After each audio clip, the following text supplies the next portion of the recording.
Eric has been part of the Farm Bureau for 22 years. He's a wealth of knowledge for anyone who's ever talked with them, and he's passionate about local food systems and our local farmers.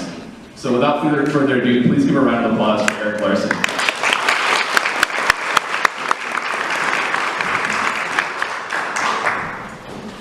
Thank you, Prim. I appreciate being here. Sorry, I got to talk about regulations, but a little bit of good news. I tested my speech and it came up to be over an hour long.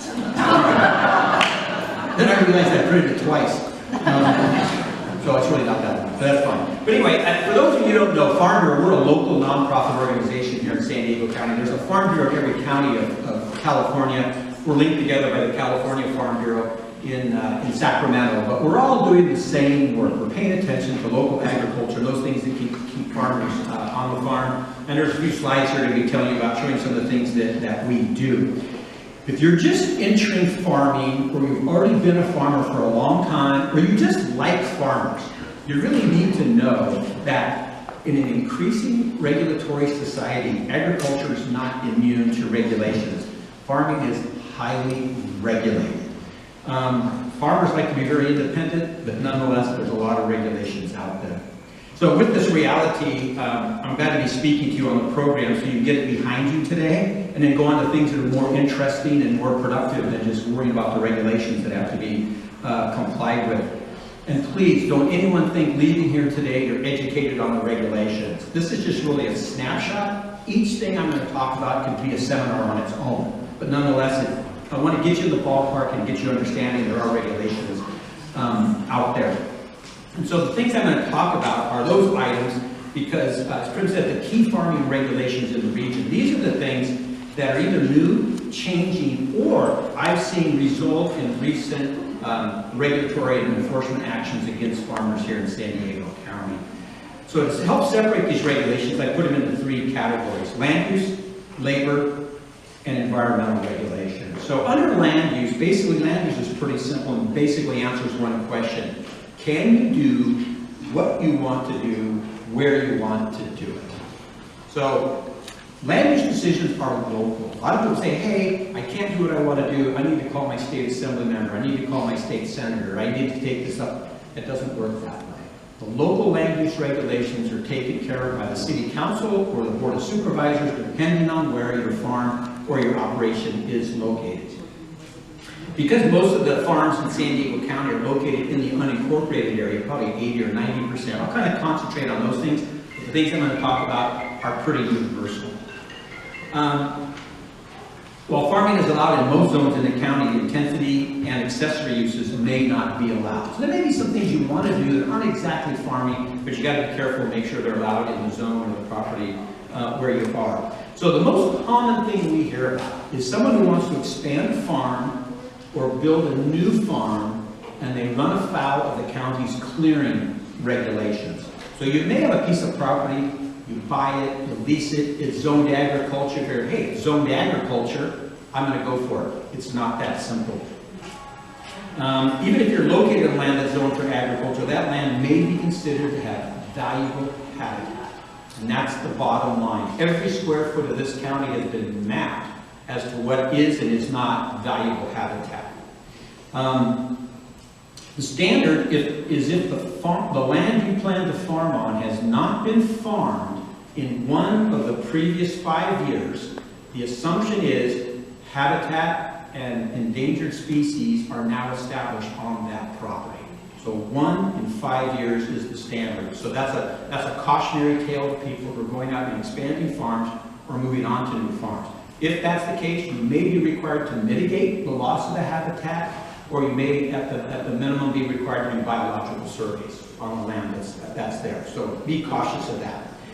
Another problem that happens is on the number of large or small animals allowed on the property. Again, people get a piece of property, it's zoned agriculture, and the assumption is, I can produce livestock on this property because it's allowed use. But regardless, every piece of property in the county has a letter designator. And that designator tells you how many small or large animals you can have per acre. It's very, very highly restricted. So you do need to know what that designator is on the property if you intend to go into livestock or having animals on your property. Now, as far as intensity of use comes in, Where some farmers run into trouble is if you want to do retail sales, tourism, or if you want to handle products produced by another farmer on another location, all those are considered an increase in the intensity of use. And the increase in the intensity of use above just farming may require a permit from the county. A minor use permit, conditional use permit, major use permit. It depends on the use you want to use. So understand, if you intensify the use beyond just normal farming, there may be a requirement for you to do some kind of permitting process. Now, when it comes to land use violations, it's really important to know this. The county is not looking for them. They're not out there. There's no enforcement agents driving around looking for land use violations, intensity of use violations, land clearing violations. However, there is a 100% guaranteed response if a violation is claimed by a neighbor or someone living in the neighborhood. So on a complaint basis, the county has to respond by state law. I will tell you, in 95% of the cases I deal with where someone gets a land use violation from the county, it was a neighbor who spoke up. Because neighbors are very, very quick to call if what they used to see taking place on that property has changed. They get on the phone and they call the county and say, hey, there used to be 50 chickens over there, now there's 500. There used to be some coastal sage scrub there, now there's wine grapes. There were no roads there, now there's a road. So keep that in mind. It's the neighbors, but nonetheless, that's something to keep in mind. The next segment of regulations are labor regulations. And this is kind of a creeping thing. So you start out, you've got a small farm, and the next thing you know, there's a little bit more work than you can do, and you get somebody to come and work for you a few hours a week. Then the next thing you know, you got a full-time employee. Then maybe you got 3 or 4 full-time employees. It's just kind of an organic growth as the farm expands. But even in the beginning, you may have somebody come and help you part-time. The first thing, and looking at my notes, I thought about driving over here, keep this in mind. You cannot, under California state law, have volunteers work on your farm. It is against the law. You cannot do it.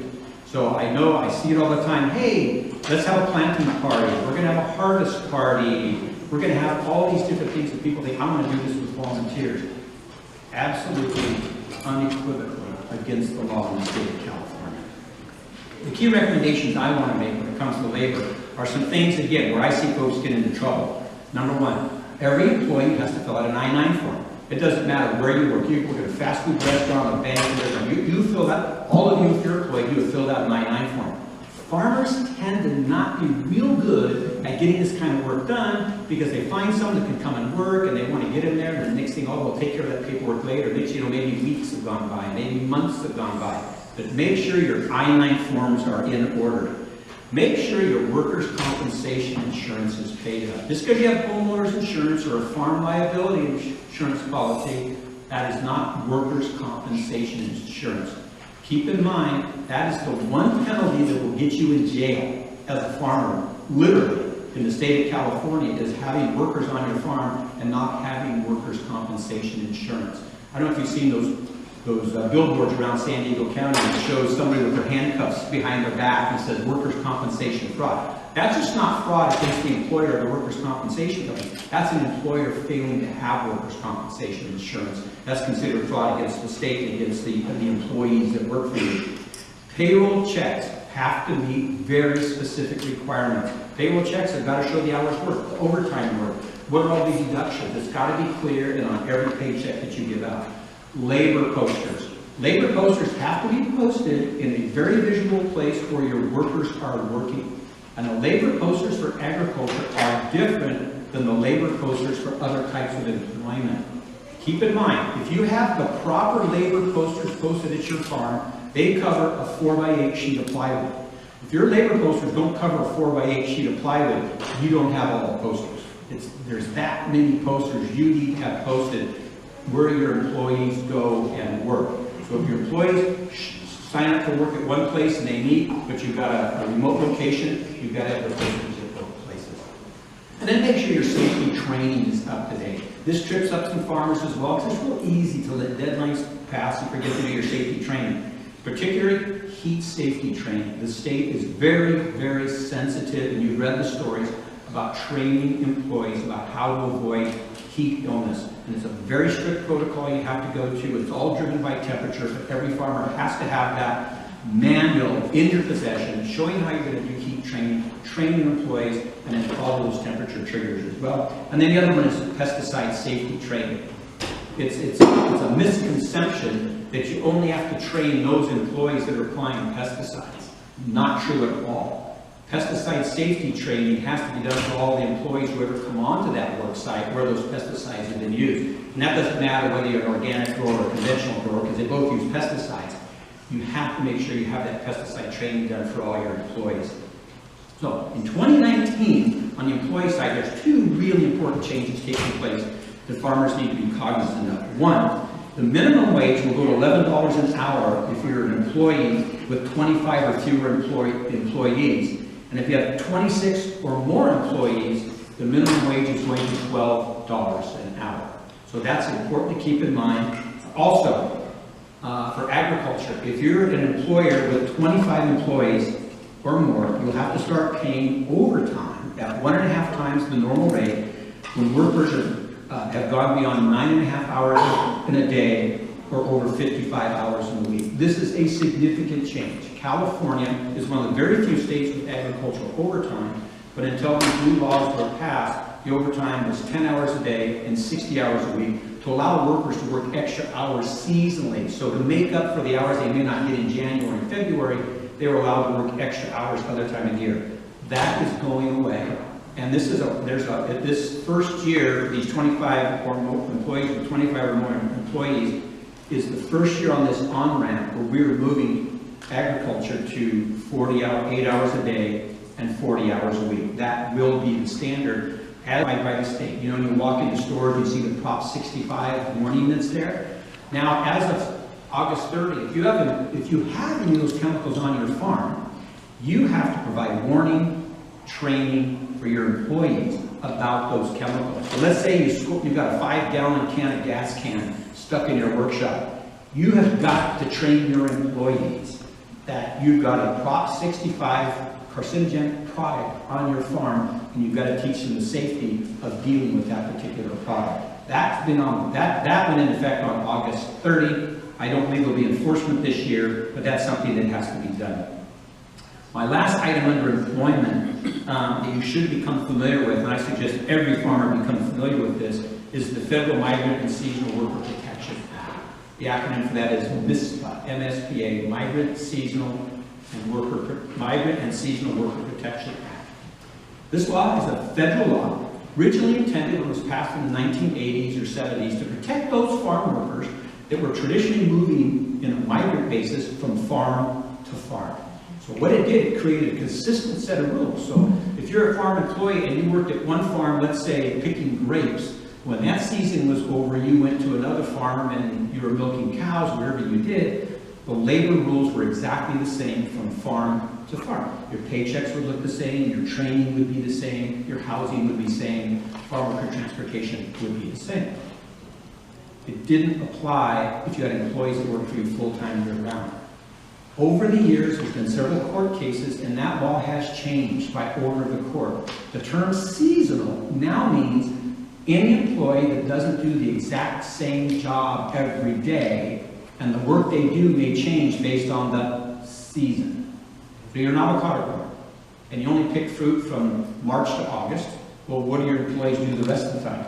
They irrigate, they prune, they fertilize. Aha, it changed based on the season. You're a nursery grower, and you grow poinsettias at Christmas, but you don't grow them the rest of the year. Your workers are now seasonal farm workers. So you now have to comply with the Federal Seasonal Farm Worker Protection Act. So keep that in mind. I suggest every farmer read that and know that. Its biggest implication is on farm worker housing, but where farmers have run into trouble here in San Diego County, we've had several enforcement actions taken against several farmers, is on the vehicles that are on your farm. Very typical for a farmer to take an old pickup truck, an old car. It's not that good anymore, but let's keep it on the farm as a work vehicle. Under MSPA, every vehicle that every farm worker rides in, every seasonal farm worker, which I've now told you is every farm worker, has to meet the DMV requirements for an on-road vehicle. It doesn't have to be registered, but it has to meet all the safety standards.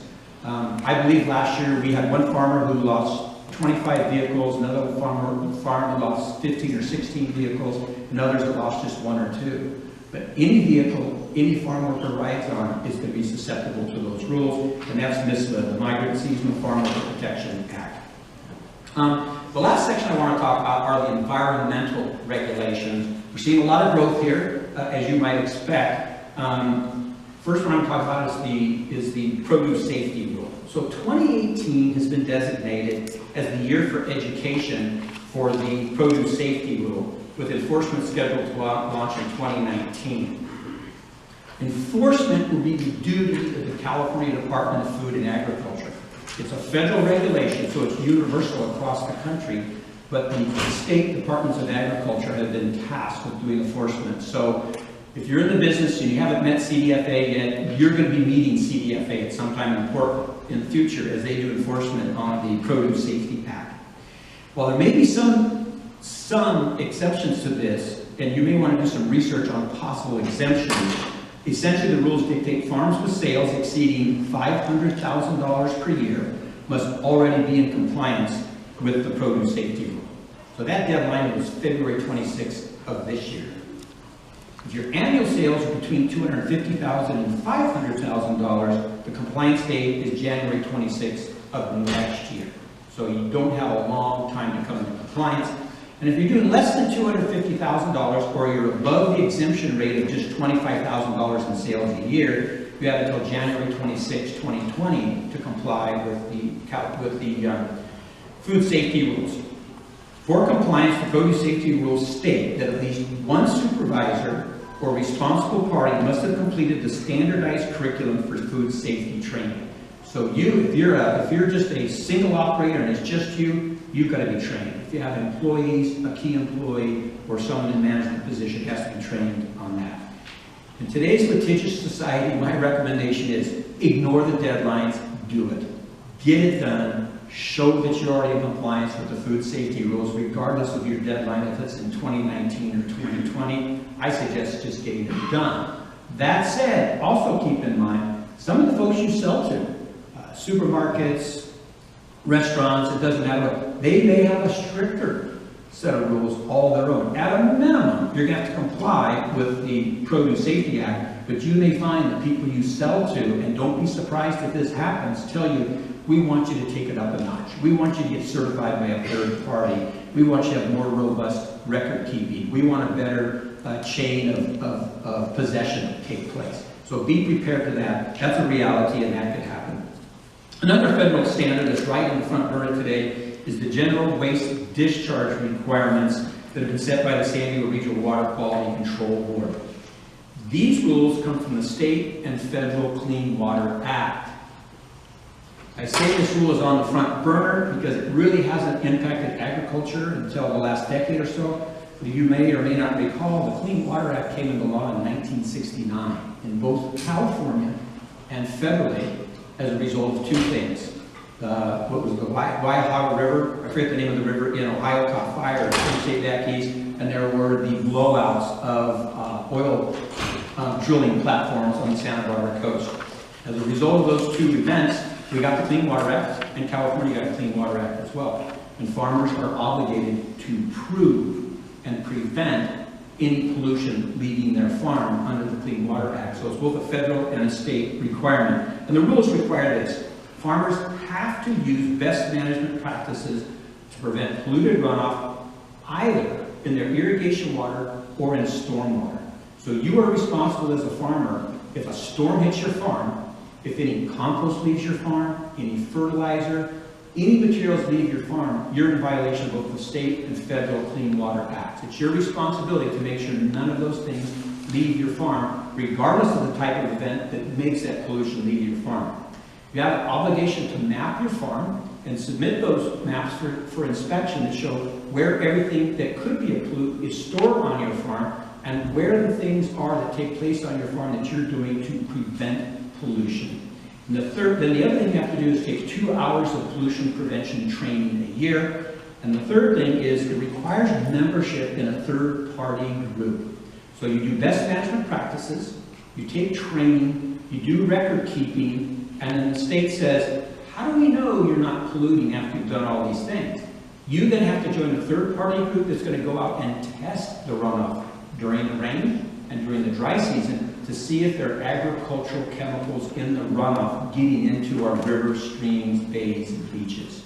So this is an obligation, and it has nothing to do with the size of the farm. So the exemptions, people say, well, I don't have irrigation runoff, I shouldn't have to do that. No, that's not a standard, because it's assumed that in some massive rain event, water will leave your farm. I'm organic, I don't have to comply. No, there is no exemption for organic farming because chemicals are used as well. Or the last one is, I'm too small, why do I have to comply?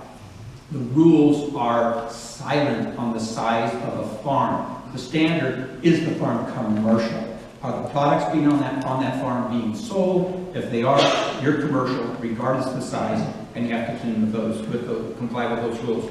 The last thing on environmental I want to talk about is pesticides. Pretty straightforward, easy to find out what you need to do. But under the pesticides, you have to have what's known as a site ID number. You have to do extensive training and understanding, and you have to do it in California. It's called 100% use reporting. Don't be tempted to go to Home Depot and buy something to use on your crop. Do not do it. You need to be in the system. You need to be compliant. You need to do the 100% use reporting on every time you use a chemical on your farm. You're reporting at the Department of Agriculture. You are the tip of the spear when it comes to all environmental and safety regulations. There's no escaping that. And that's been the case for some time.